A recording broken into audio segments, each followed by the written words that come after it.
So I want to talk for a minute about the new Sony 135, probably, f1.4, f1.8, and the 400 millimeter that Sony's going to be releasing this summer. And those are going to be really pivotal lenses, I feel like, because the 135 f2.8 Batis, in my opinion, underwhelming.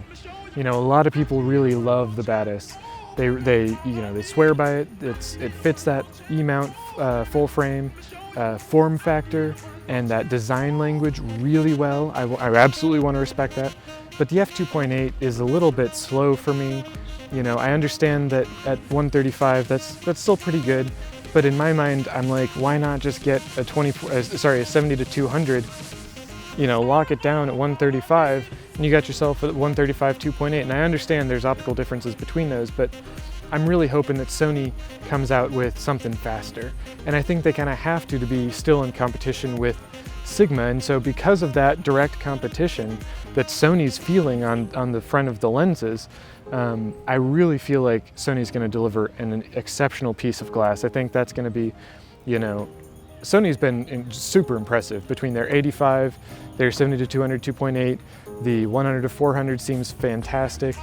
I think this 135 is going to be a real clincher. And so, for a lot of portraitists, if you don't mind my Kaiman Wong-ing, I think it's going to be fantastic. I think it's going to be a beautiful, very desirable portrait length. I think for crop body shooters, it's going to be a great way to get into, really high-end Sony glass and that telephoto prime that they might be wanting for optical quality reasons and for speed.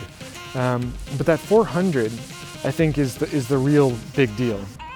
Sony started putting, dual linear autofocus motors into their lenses to keep up with the A9, and I feel like the 400 will have to do that. In that way, I feel like the 400 will probably be one of the fastest focusing 400 millimeter primes in the world.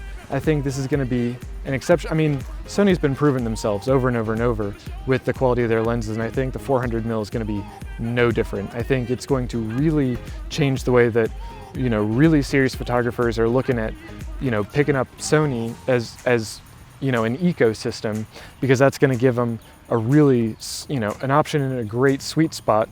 Because, a lot of people carry around that 300, f2.8 from Canon, and that's great. But I think that 400 is going to be smaller and lighter, more portable. It's going to give you further reach, obviously, but it's going to be, I think in a lot of ways, it's going to be, a big upgrade against some of these, against some of its competitors. Show